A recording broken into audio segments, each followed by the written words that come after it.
नमस्कार, मैं हूं आपके साथ हर्षिता तोमर। आप देख रहे हैं महाकाल टुडे। आइए रुक करते हैं शहर की खास खबरों की ओर। चैत्र मास में प्रतिवर्ष चिंतामण गणेश मंदिर में प्रत्येक बुधवार को जत्रा का आयोजन परंपरानुसार होता आ रहा है। चिंतामण की पहली यात्रा पर इच्छामन चिंतामण सिद्धिविनायक गणेश का आकर्षक श्रृंगार किया गया। हालांकि बाबा के दरबार में श्रद्धालुगण दूर दूर से पहुंचे। मंदिर में किसान गेहूं का नया धान लेकर बाबा को अर्पित करने के लिए पहुंच रहे हैं। उज्जैन के चिंतामण गणेश मंदिर में प्रतिवर्ष चैत्र माह में जत्रा का आयोजन किया जाता है, जिसमें हर वर्ष हजारों की संख्या में श्रद्धालु चिंतामण गणेश के दर्शन करने के लिए पहुंचते हैं। पहली जत्रा पर उज्जैन के चिंतामण गणेश मंदिर पर विशेष आयोजन किया गया। सुबह भगवान का 4 बजे अभिषेक किया गया, जिसके बाद आकर्षक श्रृंगार किया गया। श्रृंगार में भगवान को रत्न जड़े आभूषण पहनाए गए। उसके बाद भव्य आरती की गई। आरती के बाद श्रद्धालुओं के दर्शन का सिलसिला शुरू हुआ, जो देर रात तक जारी रहेगा। अब प्रत्येक बुधवार को आम जन भगवान के दर्शन कर पाएंगे, वो भी कोरोना नियमों के तहत। लोगों को मास्क लगाना, सोशल डिस्टेंसिंग का पालन करना अनिवार्य रहेगा।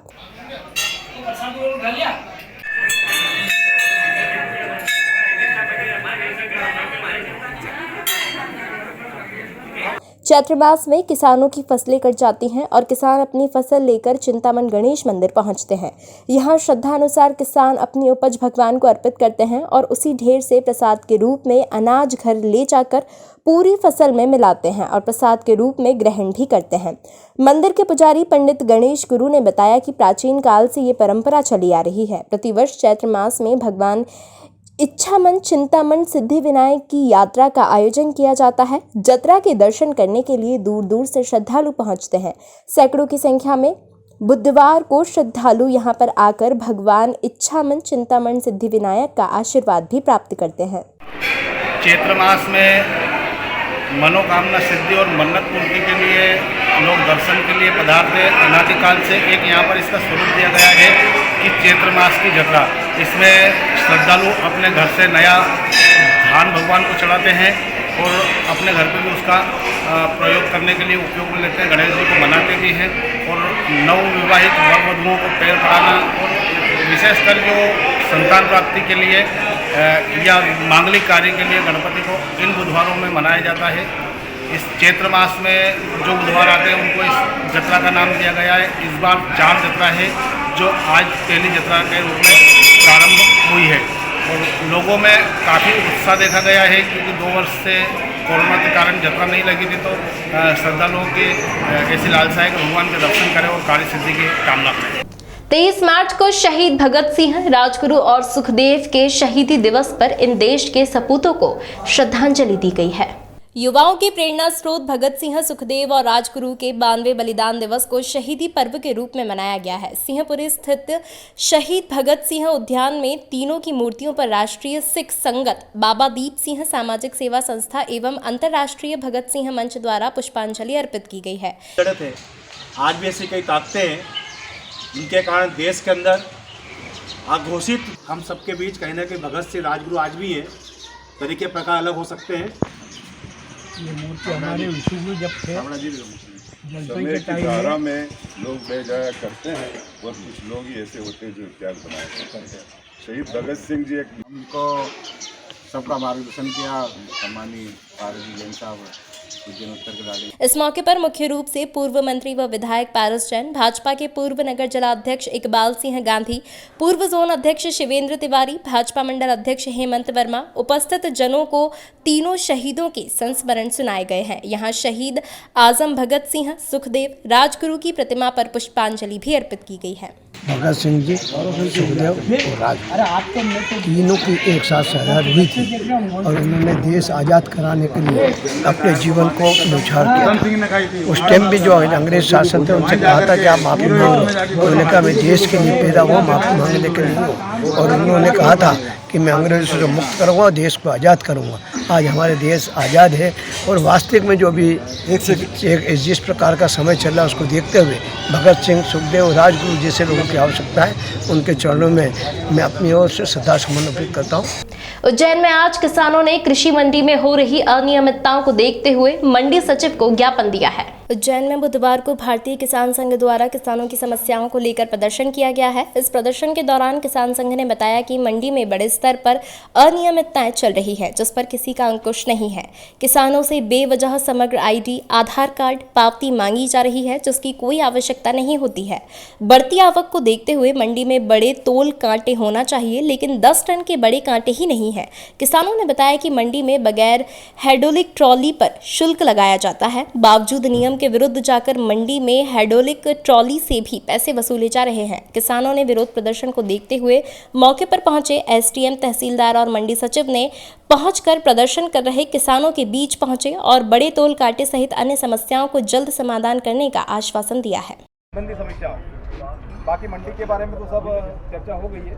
मंडी में किसानों से समग्र आईडी, आधार कार्ड, पावती मांग की जा रही है, क्योंकि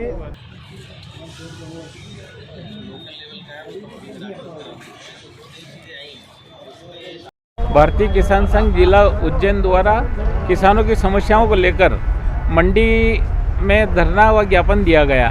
मंडी सचिव की मनमाने तरीके से जो भ्रष्टाचारी चल रही है, उसको देखते हुए आज हमने उसका विरोध में कार्रवाई करी। जो किसानों की ट्राली का जो तोल होता है, उसको बड़े कांटे के तोल के बाद भी 300 ग्राम अलग काटा जाता है, उसकी हेमाली अलग काटी जा रही है और हर ट्राली के ऊपर हेमाली काटी जा रही है। उसके अलावा 300 ट्रैक्टर की लाइन इधर लगी हुई है और खाली की अलग लगी हुई है। 5-5, 7-7 घंटे लाइन में लगाना पड़ता है। मात्र एक कांटा चल रहा है। हमने 4 कांटे की मांग करी, 1 साल हो गया, अभी तक कोई कांटे बढ़ाए नहीं हैं। इसी प्रकार समग्र आईडी भी किसानों से मांगी जा रही है, उसका भी भारतीय किसान संघ ने विरोध करा है। भारतीय किसान संघ के द्वारा अपनी कुछ समस्याओं को लेकर ज्ञापन दिया गया है, जिसमें जो समस्याएं शासन स्तर की हैं उनको उचित माध्यम के द्वारा शासन को भेजा जाएगा और जो स्थानीय स्तर पर जिनका निराकरण किया जाना है उसमें सचिव को निर्देशित करके और स्थानीय स्तर की व्यवस्थाएं दुरुस्त कराई जाएगी। यहाँ पहले जो तौल है छोटे कांटे पर ही होती थी, किंतु अभी बड़े कांटे को मान्यता प्रदान की गई है और 10 टन के हम लोग 4 कांटे और लगाने वाले थे, किंतु शासन की तरफ से 30 टन के लगाने के निर्देश हुए हैं। तो उनमें संशोधन के लिए पुनः लिखने के लिए हमारे एसडीएम श्री गोविंद दुबे सर ने निर्देशित किया है कि उसको पुनर्विचार के लिए मध्य प्रदेश शासन को भेजा जाए। सर, अनाउंस भी किया जा रहा है, क्या अनाउंस किया जा रहा है? अनाउंस ये किया जा रहा है कि जो कृषक की हाइड्रोलिक ट्राली है तो उससे मजदूरी ना काटी जाए, हमाली ना काटी जाए।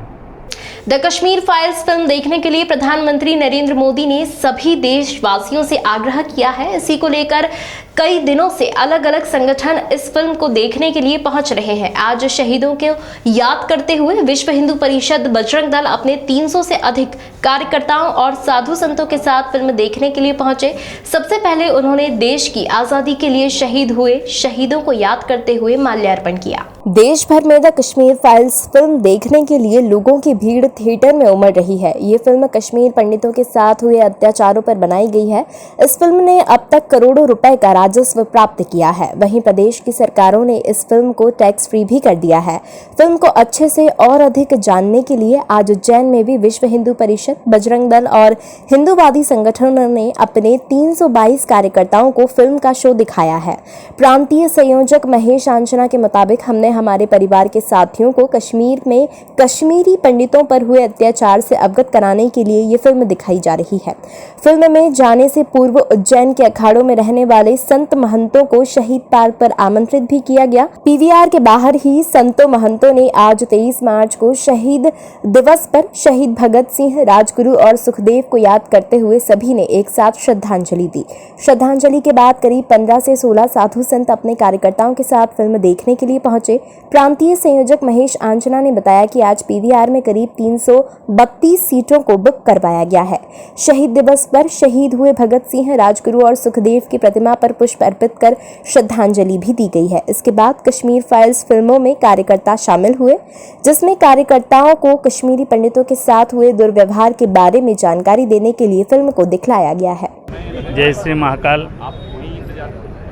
इस उज्जैन में सभी संतों द्वारा, विश्व हिंदू परिषद के सभी युवाओं द्वारा भगत सिंह जी, सुखदेव जी, राजगुरु जी वगैरह उनको आज बलि का दिन है तो आज श्रद्धांजलि यहाँ देकर अभी सभी संतों और सभी युवाओं कश्मीरी फाइल्स फिल्म देखने के लिए जाने वाले हैं, क्योंकि कश्मीरी पंडितों के साथ हुआ जो अत्याचार अन्याय उनके समर्थन में, कश्मीरी पंडितों के समर्थन में और एक कहानी इतिहास के समर्थन में हम सभी लोग ये फिल्म देखने जा रहे हैं। जय श्री महाकाल।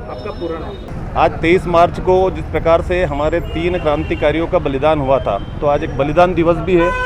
बलिदान दिवस के इस उपलक्ष्य में पूजनीय संतों द्वारा साहित्य पार्क पर तीनों हमारे क्रांतिकारियों की तस्वीर पर पुष्पांजलि की गई और श्रद्धांजलि दी गई, जिसके बाद में यहाँ पर एक साथ एक भव्य रैली निकली।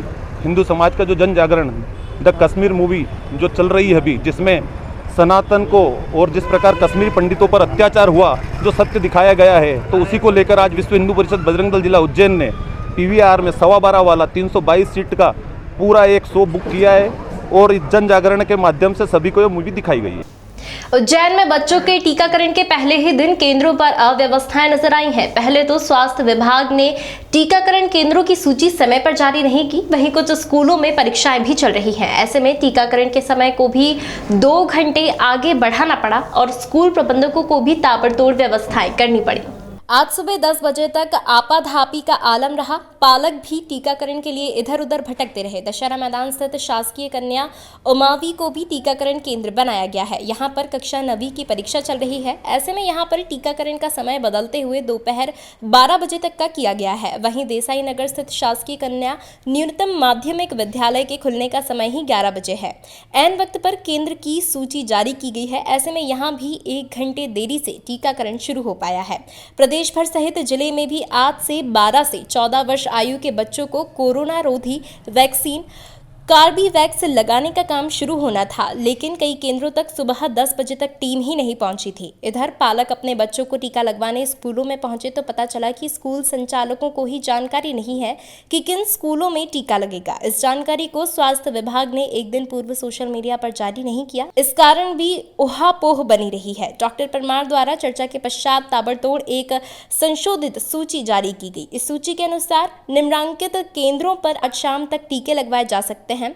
शासकीय माध्यमिक विद्यालय नागझरी, शासकीय माध्यमिक विद्यालय देसाई नगर, शासकीय उच्चतर माध्यमिक विद्यालय दशहरा मैदान नंबर 1 एवं 2, सेंट मेरी कॉन्वेंट स्कूल, शासकीय उच्चतर माध्यमिक विद्यालय सिंधी कॉलोनी, संत लीला शाह स्कूल जीवाजीगंज थाने के सामने, शासकीय माध्यमिक विद्यालय पवासा, संत मीरा कॉन्वेंट स्कूल, शासकीय माध्यमिक विद्यालय पानबरीबा, शासकीय माध्यमिक विद्यालय नानाखेड़ा, मॉडल उत्कृष्ट माध्यमिक विद्यालय Save road, Mahaji Scindia school, Freeganj overbridge के समीप शासकीय माध्यमिक विद्यालय दमदमा, शासकीय उच्चतर माध्यमिक विद्यालय नूतन इंदिरानगर, शासकीय कन्या माध्यमिक विद्यालय भैरवगढ़, भारतीय ज्ञानपीठ लोटी तिराहा, शासकीय माध्यमिक विद्यालय महाकाल मैदान, कालिदास मॉन्टेसरी स्कूल, शासकीय कन्या माध्यमिक विद्यालय दौलतगंज।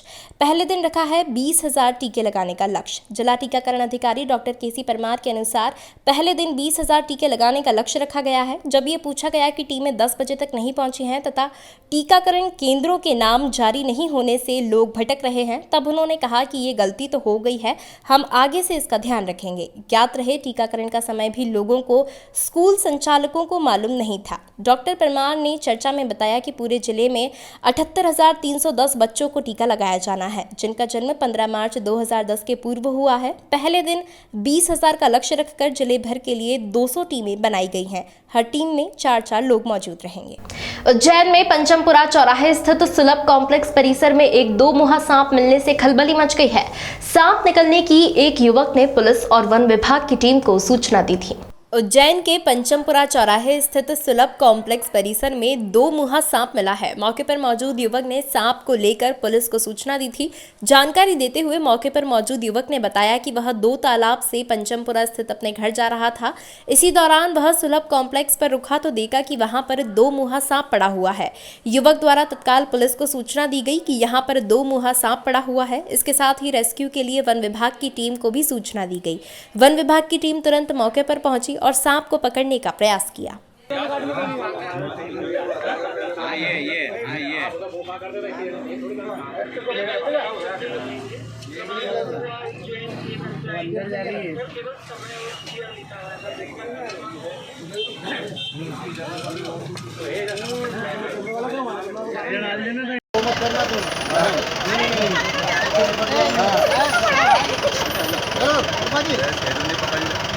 दो वर्षों के विराम के बाद बड़ी धूमधाम से धार्मिक नगरी उज्जैन में बाबा महाकाल की गैर निकाली गई है। इसमें बाबा की आकर्षक झांकियां शामिल थी। यहां सिंहस्थ का नजारा दिखाई दे रहा था। दरअसल परंपरानुसार रंग पंचमी को महाकाल का ध्वज चल समारोह निकाला जाता है। इस बार के ध्वज चल समारोह को पेशवाई का रूप दिया गया है। इसे महाकाल की गैर भी कहा जाता है। उज्जैन कलेक्टर आशीष सिंह ने शस्त्र घुमाकर गैर का शुभारंभ किया। ऐसे ही पुलिस अधीक्षक सत्येंद्र कुमार शुक्ल ने भी शस्त्र घुमाया। वहीं उज्जैन उत्तर विधायक पारस जैन ने भी पीछे नहीं रहे। उन्होंने भी शस्त्र घुमाया और ध्वज को उठाकर ध्वज की पूजा की। प्रतिवर्ष रंग पंचमी को बाबा महाकाल का ध्वज चल समारोह निकाला जाता है। ध्वज चल समारोह में कई ध्वज शामिल होते हैं। आज बाबा महाकाल का पूजन अर्चन कर ध्वज का पूजन किया गया और फिर चल समारोह भी निकाला गया। महाकाल मंदिर के पंडित पुजारी जिला कलेक्टर आशीष सिंह ने ध्वज का पूजन किया।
महाकाल मंदिर से शुरू हुआ चल समारोह शहर के विभिन्न मार्गों से होता हुआ शिप्रा नदी पहुंचा।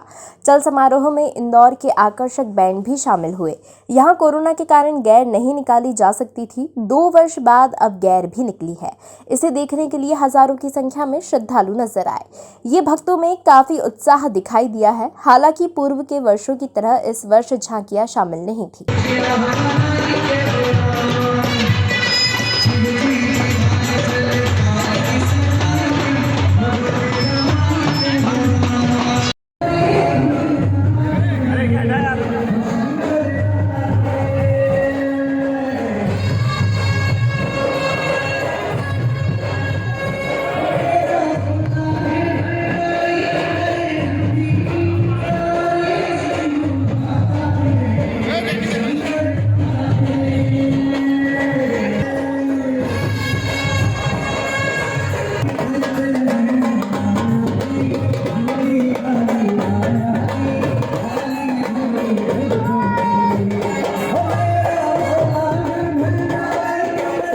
गेर निकल रही है बाबा महाकाल के दरबार से, उसका ध्वज पूजन करके शुरुआत हमारे और एसपी साहब के द्वारा करी गई है। और अब मैं आज इस अवसर पर सभी उज्जैन वासियों को बहुत बहुत शुभकामनाएं भी देता हूं और विशेष बधाई इस बात की कि 2 साल बाद इतने हर्षोल्लास से इस कार्यक्रम का आयोजन हो रहा है। हमने अभी तक चाहे कोरोना से संबंधित बचाव के बारे में हो, टीकाकरण के बारे में हो, जो कदम उठाए हैं सरकार के द्वारा, उनका सबका पालन करके अपने को सुरक्षित बनाया है। आगे भी 12 साल से बड़े बच्चों का जो वैक्सीनेशन हो रहा है उसमें सहभागी बने, सबका वैक्सीनेशन करवाएं। और हम बहुत सौभाग्यशाली हैं कि आज 2 साल बाद इस तरह का अवसर आया है। जो परंपरागत जो बाबा की गेर निकलती है आज निकल रही है, वीरभद्र चल समारोह के रूप में निकल रही है। इसमें पूरी पुलिस व्यवस्थाएं लगाई गई हैं। ये चल समारोह अपने पारंपरिक मार्ग से लगभग आधे घंटे बाद शुरू होकर और लगभग 10 बजे के बीच इसमें आएगा। पूरे मार्ग पर पुलिस व्यवस्था लगाई गई है और हम सौभाग्यशाली हैं कि इस अवसर के साक्षी बने। आन बान शान के साथ नगर भ्रमण के लिए निकला है। बाबा का यह विजय ध्वज भक्त लोगों की कामनाएं पूरी होती है। 2 साल से कोविड के कारण बाबा का ध्वज सिर्फ नगर मंदिर परिसर में घूम रहा था, किंतु आज पूरे नगर भ्रमण के लिए पूरे आन बान शान के साथ में बाबा का ध्वज निकला हुआ है। बाबा का रथ शेरे की गाड़ी विराजमान है। बाबा वीरभद्र साक्षात विराजमान होकर चल रहे हैं। ये दृश्य देखते ही नहीं बन रहा है। चलो महाकाल बाबा का ध्वज उठाएंगे, पुण्य लाभ कमाएंगे। जय महाकाल। क्या परंपरा है? और यह अनादिकाल की परंपरा है। यह शौर्य की परंपरा है। जो भक्त लोगों की कामनाएं पूरी हो जाते हैं बाबा के दरबार में ध्वज अर्पण करते हैं और बाबा का ध्वज अर्पण करके बाबा कामनाएं पूरी करते हैं। ये विजय कामना के लिए भगवान की ध्वज पूजन होती है और विजय कामना के लिए भगवान की ध्वज पूजन होती है और विजय कामना के लिए वीरभद्र भगवान के यहाँ जब ध्वज चढ़ाता है तो परंपरागत रूप से शहर में समस्त लोगों की विजय पताका फिरती है। ये भगवान महाकालेश्वर जी का महाध्वज चल समारोह संपूर्ण जन कल्याण विश्व कल्याण की भावना से निकाला जाता है। जय श्री महाकाल। भारतीय टीम के धुआंधार खिलाड़ी धवल कुलकर्णी आज तड़के उज्जैन पहुंचे हैं। उज्जैन पहुंचकर धवल कुलकर्णी सबसे पहले महाकाल मंदिर पहुंचे। यहां उन्होंने बाबा महाकाल की भस्म आरती में शामिल होने के बाद गर्भगृह में बाबा का पूजन अभिषेक किया। प्रतिवर्ष रंग पंचमी को बाबा महाकाल का ध्वज चल समारोह निकाला जाता है। ध्वज चल समारोह में कई ध्वज शामिल होते हैं। आज बाबा महाकाल का पूजन अर्चन कर ध्वज का पूजन किया गया और फिर चल समारोह भी निकाला गया। महाकाल मंदिर के पंडित पुजारी जिला कलेक्टर आशीष सिंह ने ध्वज का पूजन किया। महाकाल मंदिर से शुरू हुआ चल समारोह शहर के विभिन्न मार्गों से होता हुआ शिप्रा नदी पहुंचा। चल समारोह में इंदौर के आकर्षक बैंड भी शामिल हुए। यहां कोरोना के कारण गैर नहीं निकाली जा सकती थी। 2 वर्ष बाद अब गैर भी निकली है। इसे देखने के लिए हजारों की श्रद्धालु नजर आए। ये भक्तों में काफी उत्साह।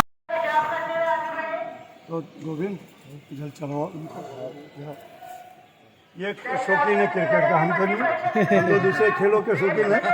ये शौकीन है, आपके साथ ले जाए उसको। खेला हूँ लेकिन कभी कुछ मांगा नहीं है भगवान से, सिर्फ आशीर्वाद मांगा है और हमेशा आशीर्वाद रहा है भगवान का। और मैं इतना मामूली आदमी हूँ कि मैं क्या बोलूँ।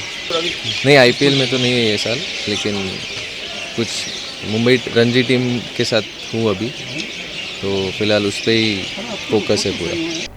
उज्जैन के महाकाल मंदिर में राजाधिराज बाबा महाकालेश्वर की भस्म आरती में बाबा को भस्म नवाकर उनकी आरती की गई। यहाँ बाबा का आकर्षक नयनाभिराम श्रृंगार भी किया गया। बाबा का जलाभिषेक कर श्रृंगार के बाद श्री पंचायती महानिर्वाणी अखाड़े के प्रतिनिधि ने बाबा महाकाल को भस्म अर्पण की। भस्म आरती के दौरान बाबा का आकर्षक श्रृंगार किया गया। धार्मिक नगरी उज्जैनी में विश्व प्रसिद्ध बाबा महाकाल के दरबार में प्रतिदिन होने वाली बाबा महाकाल की भस्म आरती आज तड़के 4 बजे की गई।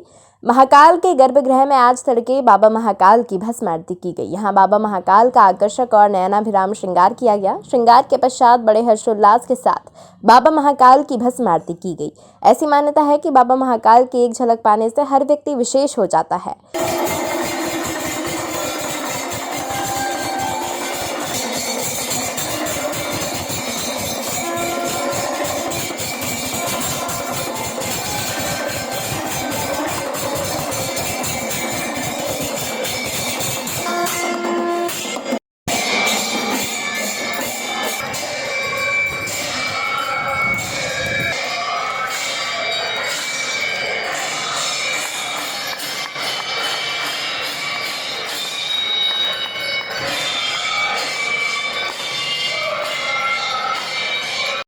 नित्य प्रतिदिन होने वाली भस्म आरती में बाबा महाकाल का पंचामृत अभिषेक हुआ, अर्थात दूध, दही, घी, शक्कर एवं शहद के साथ बाबा को नहलाया गया। उसके बाद चंदन का लेपन कर सुगंधित द्रव्य चढ़ाए गए और बाबा को भांग और सूखे मेवे के साथ श्रृंगारित किया गया।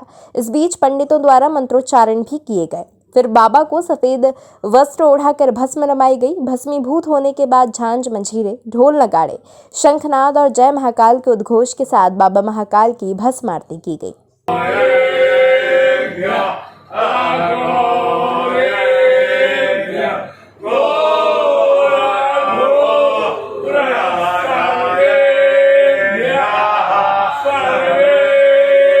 इस अंक में फिलहाल इतना ही। अगले अंक में फिर मुलाकात होगी, तब तक के लिए नमस्कार।